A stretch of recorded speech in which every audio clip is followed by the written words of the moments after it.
sampai rezeki dipatok ayam. Karena ayam sudah bangun sebelum matahari terbit. Sekarang orang bangun kesiangan gara-gara game online. Scroll.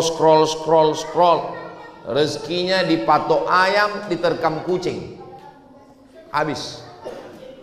Makanya kalau kita dulu di kampung belum ada jam weker, orang biasanya cukup dengan memelihara ayam. Dengan memelihara ayam, dia tidak akan tinggal sholat subuh.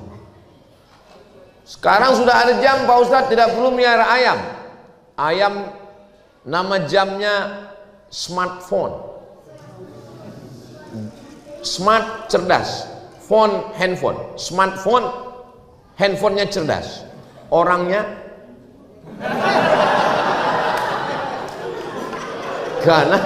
karena jamnya bangun subuh, jamnya setiap waktu azan terus, tapi orangnya tidak.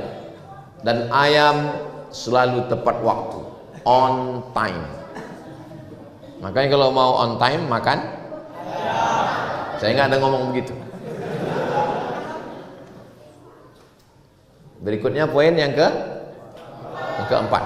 Kira-kira bisa diingat ini? Ini akan keluar dalam UAS, ujian akhir semester.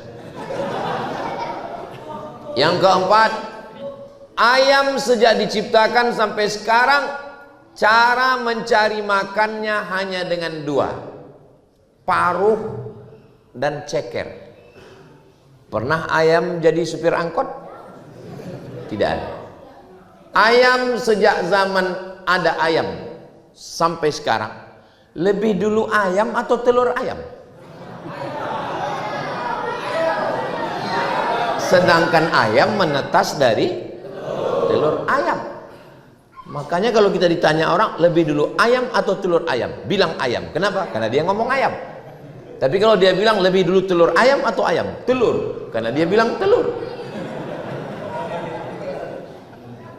Ayam dari sejak diciptakan sampai sekarang mencari nafkah hanya dengan dua cara: dengan paruhnya, dengan cekernya. Ketika dia nampak padi, beras, jagung, dia pakai paruhnya. Kalau tidak ada, dia akan ceker. Dan tidak ada ayam yang mati kelaparan. Maka belajarlah dari filosofi ayam. Makanya kalau ada orang kelaparan, berarti lebih bodoh dari ayam. Kenapa tidak belajar dari ayam? Dari rumah tadi Ustadz Fadlan nggak ada ngasih tahu bahwa dia akan cerita tentang ayam. Karena kami tadi makan ikan.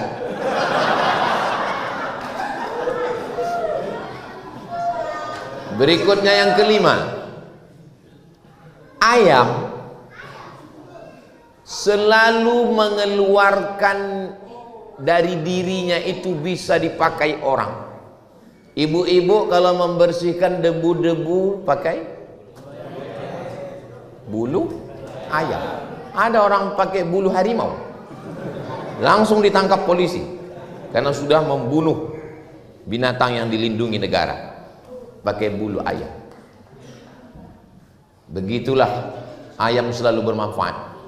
Ayam mengeluarkan telur, telurnya diambil. Maka ada jenis ayam namanya ayam petelur, telurnya saja diambil. Ada ayam yang diambil hanya dagingnya saja, sebulan produksi ayam.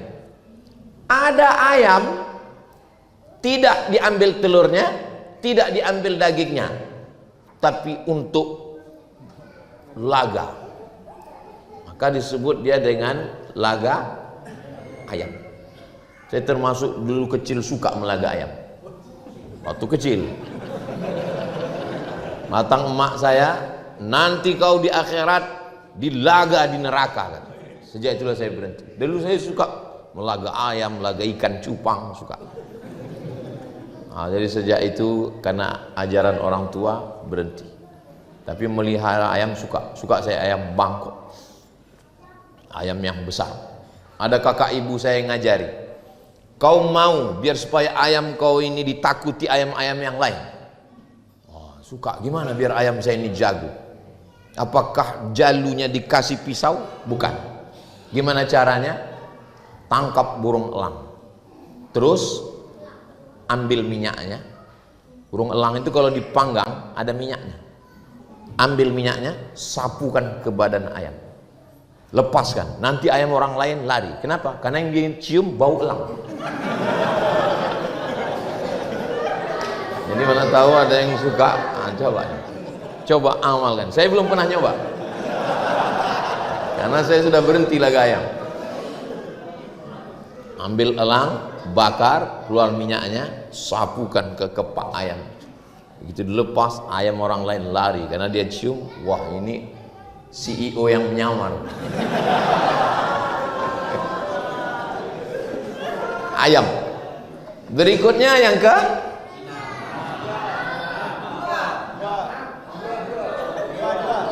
keenam, ayam tidak pernah sampai umur 63 tahun.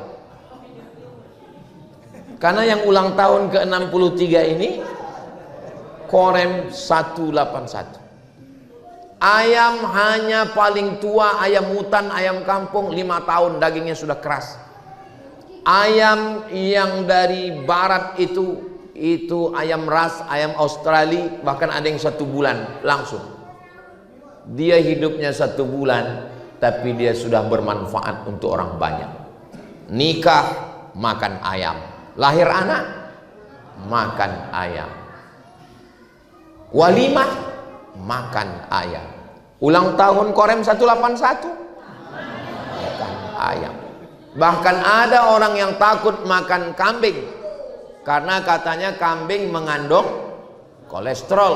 Bohong. Tidak ada kambing mengandung kolesterol. Yang benar adalah kambing mengandung anak kambing. Jangan mau dibohong.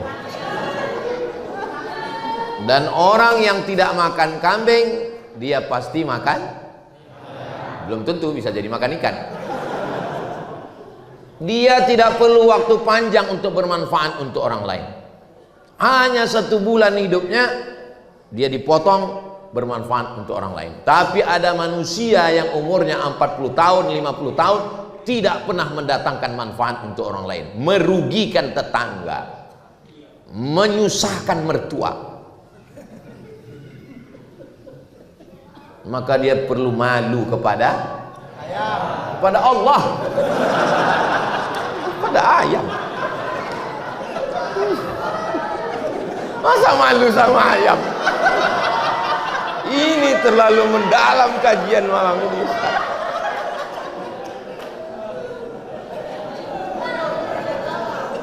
Afa khalaqnakum abasa?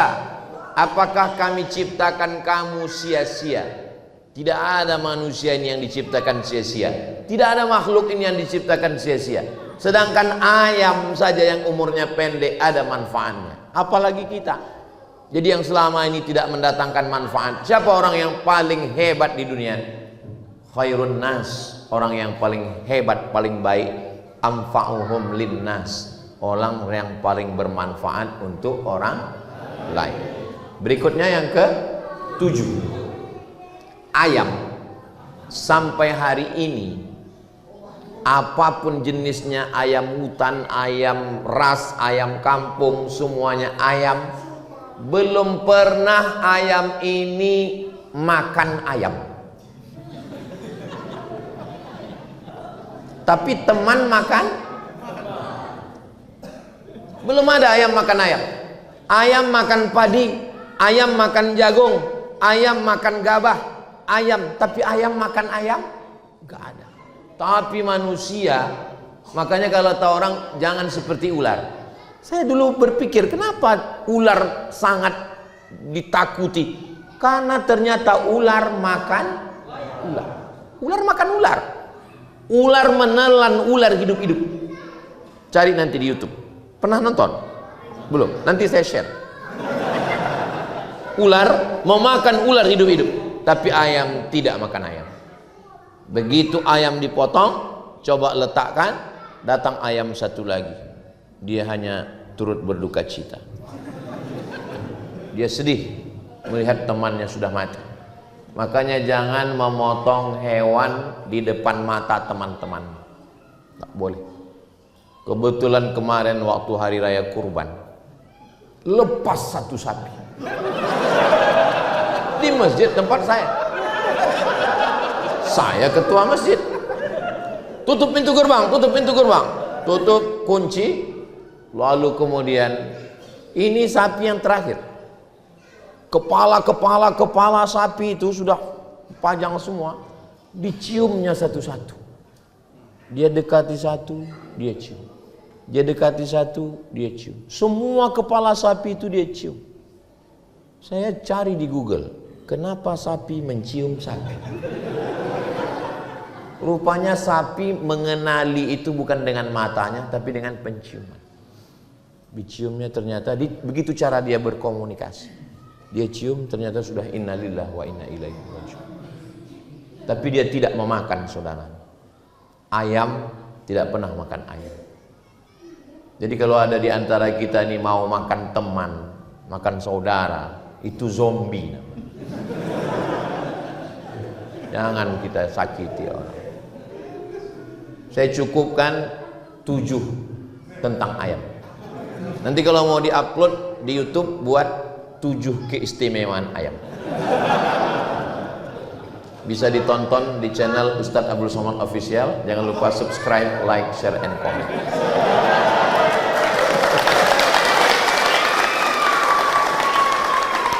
Seumur-umur ceramah saya, baru malam ini cerita ayam. Ini hadiah untuk ulang tahun yang ke-63 Korem 181 Praja Wiratama. Praja Wiratama. Praja itu kalau nggak salah artinya prajurit. Wira itu ya wira, pahlawan. Kan ada tuh wira. Dan utama, yang paling utama. Jadi kalau mau siapalah prajurit yang paling utama? Ya di Sorong ini. Rencana saya, rencana Ustadz Fadlan, rencana saudara kita di Kaimana, bahwa Ustadz Abdul Somad hari Jumat malam Sabtu berada di Kaimana.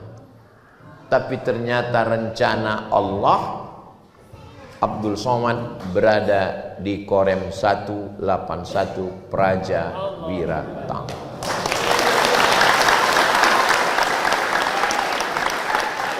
Kita punya rencana, Allah punya rencana. Yang terjadi itu rencana kita atau rencana Allah? Oh kalau gitu kita nggak usah buat rencana. Untuk apa kita buat rencana? Toh yang terjadi cuma rencana Allah. Saya nggak mau gara-gara ngaji malam ini lalu besok bapak-bapak prajurit ditanya sama Bapak Brigadir Jenderal TNI Slamet Riyadi, bagaimana visi misi ke depan? Kita serahkan pada Allah. Nggak begitu. Kita mesti punya rencana.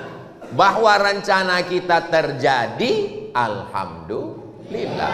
Rencana kita tidak terjadi, rencana Allah jauh lebih indah. Begitu.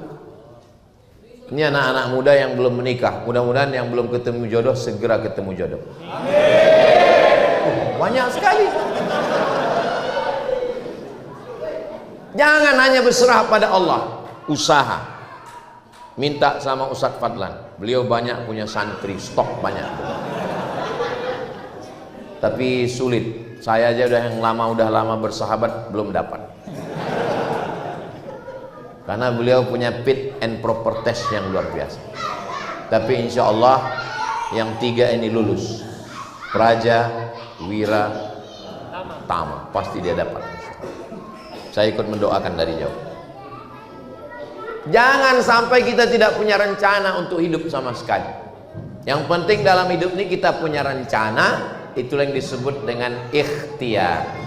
Setelah kita berencana, lalu kemudian kita berdoa. Makanya tadi dikatakan nanti mohon Ustadz Fadlan membacakan doa. Setelah kita berdoa lalu kita berserah kepada Allah, bertawakal.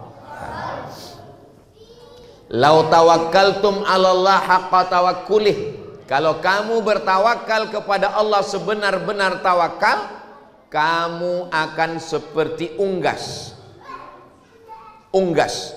Yang terbang disebut burung, yang nggak terbang disebut, ada burung yang nggak bisa terbang, burung onta. Kalau kamu tawakal, sebenar-benar tawakal, kamu akan seperti burung. Bagaimana burung? Ini kata Nabi, taghdu khimason, terbang perutnya lapar, wataruhu bitanan, pulang dalam keadaan perut kenyang. Burung di waktu pagi, ayam di waktu pagi keluar dalam keadaan perut kosong, dan dia pulang dalam keadaan perut kenyang. Ada nggak ayam waktu ngajak teman yang lain, bro kita keluar nggak? Kayaknya nggak enak nih, udahlah kita di sini aja. Nggak ada. Ayam tetap jalan ke sana kemari mendapatkan makan. Maka kita banyak belajar bahwa dalam hidup ini kita mesti berusaha. Kalau sudah diberikan Allah satu pos, jangan mau pos yang lain.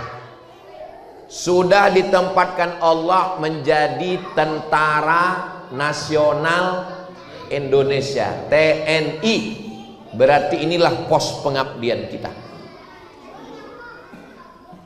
Saya terus terang, yang tidak berseragam ini, melihat bapak-bapak TNI berseragam, kami bangga.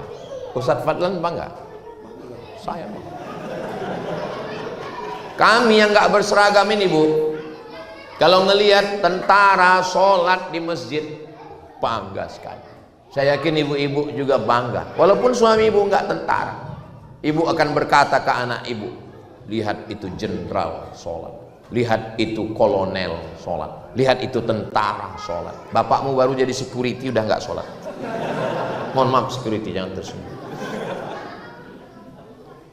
Kalau sudah kita dipakai Allah dalam satu pos profesional, saya sudah dipilih Allah jadi tentara, berarti memang inilah pos pengabdian saya. Kalau saya hidup, saya bermanfaat untuk negara kesatuan Republik Indonesia. Dan kalau saya mati dalam perjuangan ini, insya Allah mendapatkan kehormatan sebagai syahid, insya Allah. Begitu prinsipnya. Tapi laki-laki tidak bisa berdiri sendirian. Setegar-tegarnya laki-laki, pasti ada orang yang mendampingi dia. Itulah dia namanya. Kalau istri tentaranya apa Islam? Persib. Bukan yang sepak bola itu. Persib. Bayangkan kalau laki-laki tentara yang mau berjuang membela negara, tapi istri tidak support, dia akan lemah. Istrinya akan memberikan semangat, istrinya akan memberikan support. Begitulah kalau Allah Subhanahu wa taala mempertemukan. Makanya nanti istri-istri tentara ini akan berkata, kalau ditanya orang, kamu istri tentara? Ya. Kok bisa kamu jadi istri tentara? Jadi istri tentara ini berat, biar aku aja. Kamu belum tentu lulus fit and proper test. Mudah-mudahan ibu-ibu, bapak-bapak, semuanya keluarga besar Korem 181 ini selalu dilindungi, dirahmati Allah Subhanahu wa taala. Ada seorang panglima perang dari Inggris, namanya Richard the Lionheart. Lion, apa arti lion?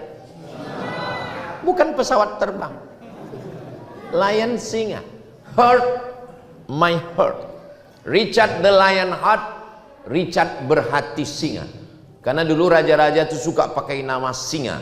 Makanya raja di Sumatera Utara namanya si Singa Mangaraja. Di Riau ada juga raja Melayu namanya Narasinga dari Indragiri Hulu. Dari Inggris namanya Richard the Lionheart. Waktu perang Richard the Lionheart kena gigit nyamuk, kena malaria, demam di kemah, menggigil di kemah sendirian. Tiba-tiba datang seorang laki-laki pakai jubah dan kepalanya, wajahnya bertutup, membawa satu mangkok obat, menemui Richard the Lionheart yang sedang sakit demam. Lalu Richard bertanya, "Who are you?" Terjemahannya, "Sampean sopo?" Kamu siapa? Apa kata laki-laki yang menutup wajah itu? "Ana Salahuddin Al-Ayyubi, panglima perang dari Mesir." Ternyata waktu itu dua tentara sedang berperang. Yang satu dari Inggris, yang satu dari Mesir. Salahuddin Al-Ayyubi bisa menyusup masuk ke kemah Richard the Lionheart. Richard the Lionheart yang sedang demam, hilang demamnya. Ini mati ini. Salahuddin masuk, panglima perang lawan musuh masuk. "What do you want?" "Sampean Arab apa?" Kata Salahuddin, "Aku ingin memberimu obat malaria. Kalau aku mau membunuhmu sekarang kau sudah mati. Tapi itu bukan cara jantan berperang." Dia berikan obat. Salahuddin Al-Ayyubi menaklukkan Masjidil Aqsa sampai akhirnya dia menjadi raja Bani Ayyubiyah. Dialah yang memindahkan Al-Azhar dari Syiah menjadi ahli sunnah wal jamaah. Dia panglima perang dan sultan yang pertama, Salahuddin Al-Ayyubi.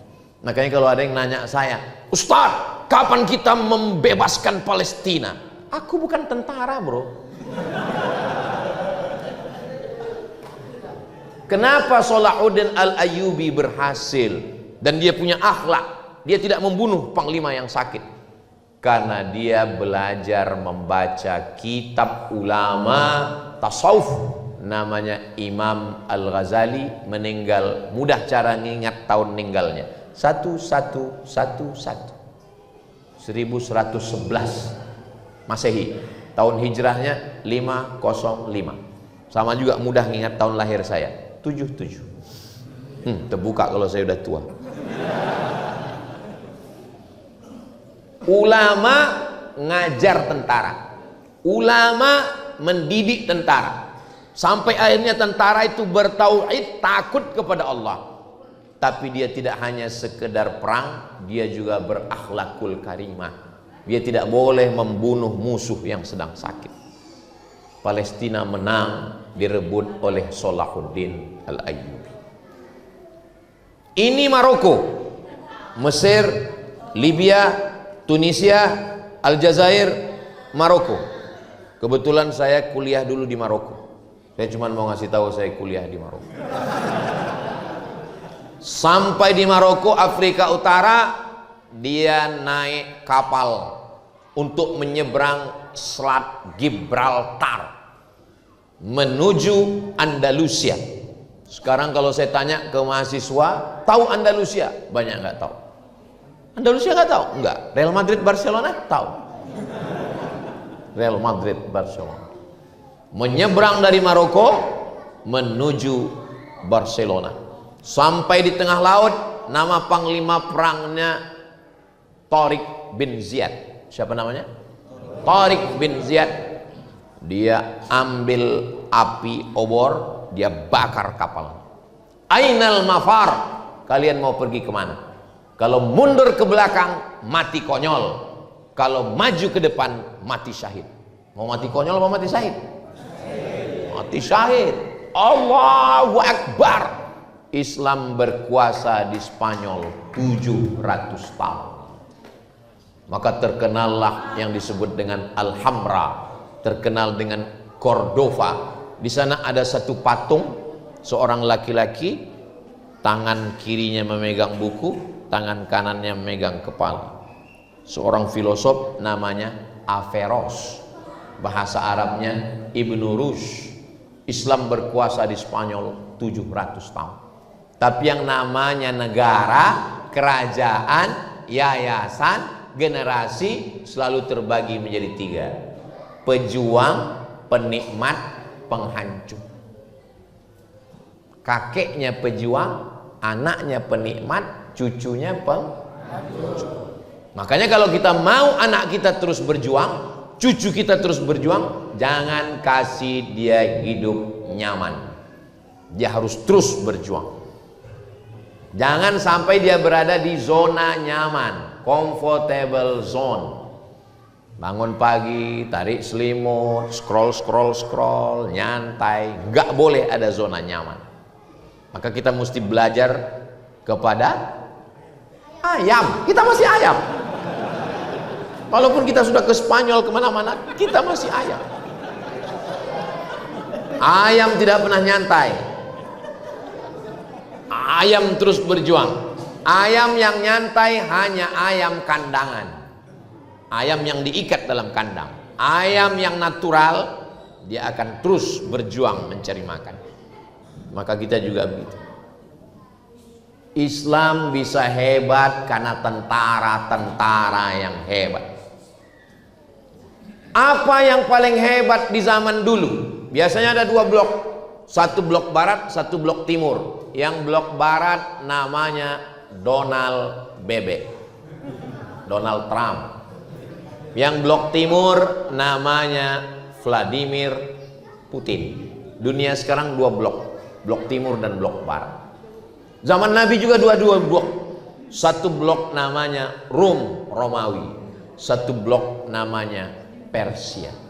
Blok barat Romawi, blok timur Persia. Panglima perang Persia yang paling hebat, terkenal, tak terkalahkan, namanya Hormuz. Sekarang menjadi Selat Hormuz. Siapa yang mengalahkan Hormuz?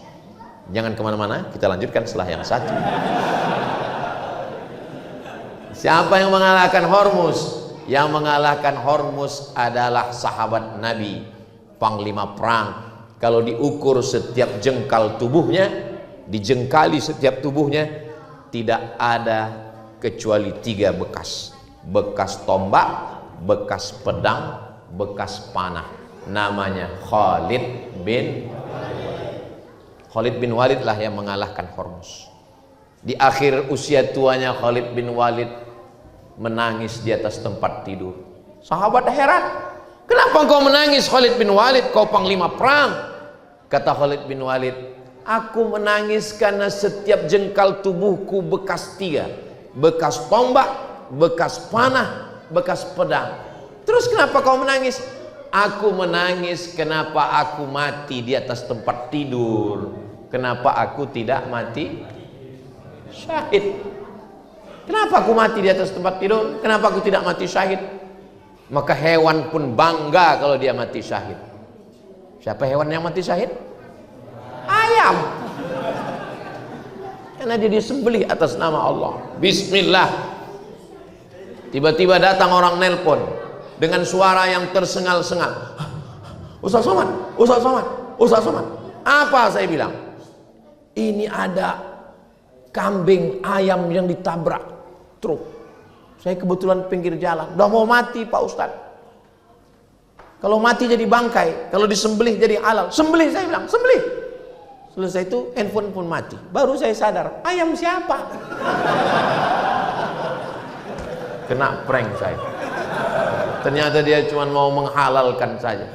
Sehingga kalau dipotongnya ditanya orang, kenapa kau potong? Ustaz Somad yang nyuruh. Makanya hati-hati, banyak orang ini menjebak kita. Saudara yang dimuliakan Allah Subhanahu wa taala.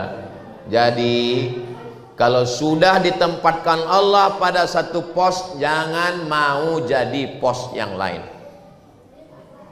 Saya tidak tentara Pak Ustadz, saya dokter. Berjuanglah di dunia kedokteran itu. Jangan sudah jadi dokter pingin jadi tentara. Kalau mau jadi tentara, jadi tentara. Atau dokter yang masuk tentara. Silakan berjuang jadi apapun. Saya kebetulan berjuang dalam bidang agama. Saya mengajar agama Islam. Ustadz Fadlan Gharamatan mendidik, berdakwah, masuk ke pedalam. Ini memang sudah bidang kami. Siapa yang paling mulia nanti di antara kita di hadapan Allah? Enggak tahu. Saya sangka tadi waktu masuk dikasih kursi dengan jenderal, sayalah yang paling mulia. Ternyata ada yang lebih tinggi lagi. Enggak tahu kita di akhirat. Makanya yang penting hidup ini kalau sudah dapat pos, jadi tentara, jadi istri tentara, jadi dokter, jadi ulama, jadi polisi, jadi pejabat, pakai itu untuk menolong agama Allah.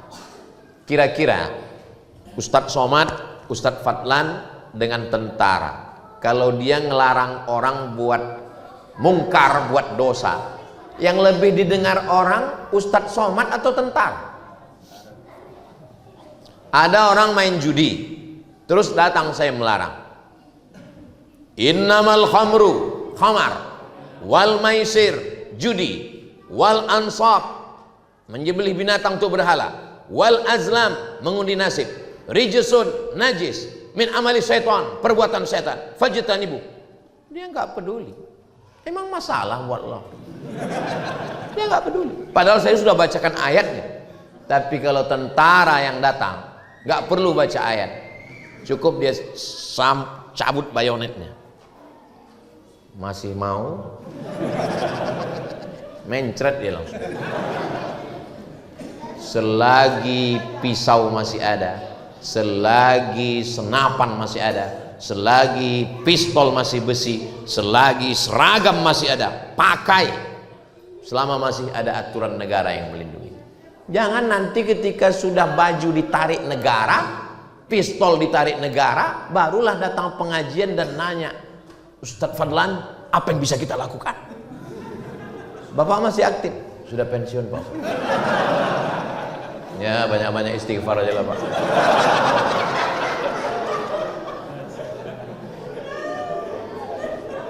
Saya terus terang malam ini bangga berada di tengah tentara di Korem 181. Tapi waktu direkam ini nanti di YouTube, orang nggak tahu saya di Korem. Kenapa? Karena jenderal pakai baju ustadz. Paling nanti orang komen, yang di tengah ustadz siapa ya?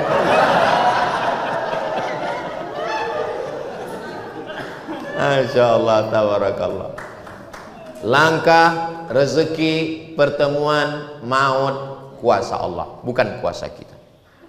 Karena sering ketemu lalu jadi jodoh, atau karena jodoh lalu bertemu? Saya ulang sekali lagi. Karena sering ketemu jadi jodoh, atau karena jodoh lalu bertemu? Oke, ada yang bilang karena sering ketemu. Kalau memang sering ketemu jadi jodoh, kita sering ketemu dengan supir angkot. Kita sering ketemu dengan siapapun. Kenapa nggak berjodoh? Kita ketemu itu karena ada jodoh. Makanya kata orang barat, man from Mars, woman from Venus. Laki-laki dari planet Mars, perempuan dari planet Venus, bertemunya di bumi. Orang barat itu selalu ilmiah. Tapi kalau kita, asam di gunung, garam di laut, bertemu juga dalam belang. Dia lebih kuliner dia lebih kuliner. Masya Allah. Mas mau, kakak mau kemana? Abang mau kemana? Mas mau kemana? Mau uduk sebentar. Hah? Kan belum waktu sholat, mau uduk. Mau uduk di pelaminan bersama kamu. Kamu orang Papua, orang Palembang atau orang Jawa? Aku orang Jawa. Perasaan gak ada mirip-mirip muka orang Jawa. Masa kamu ngaku orang Jawa? Maksudnya aku adalah jawaban istikharahmu selama ini. Hidup ini nggak bisa sendirian. Man syadza syadza finnar. Mesti ada yang saling mengingatkan. Kalau punya teman baik, mengingatkan sholat, mengingatkan jangan minum khamar, mengingatkan jangan curang, pegang dia. Kalau punya suami yang baik, mengingatkan baca Quran, bangunkan sholat. Kalau punya istri yang selalu mengingatkan kamu pulang jam berapa, pergi sama siapa, lagi di mana, jangan dikubur sebelum mati.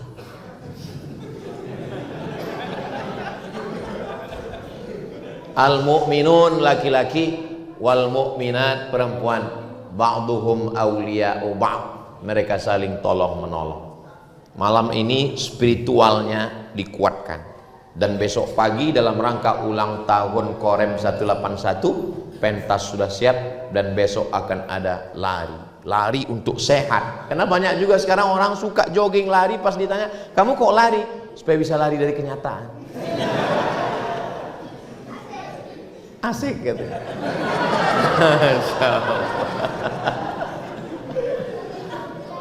Tadi saya mulai ngomong jam 9, sekarang sudah jam 9.40. Padahal saya di mana-mana ngomong itu sesuai dengan ukuran botol minuman. Dan ternyata rahasia ini sudah bocor. Karena mereka tahu dari Korem 181 Ustaz ini ngomong berdasarkan botol, dikasihnya 6 botol. Mudah-mudahan apa yang saya sampaikan malam ini menjadi amal jariah buat kita semua. Akhirnya saya ucapkan tahniah, selamat 63 tahun Korem 181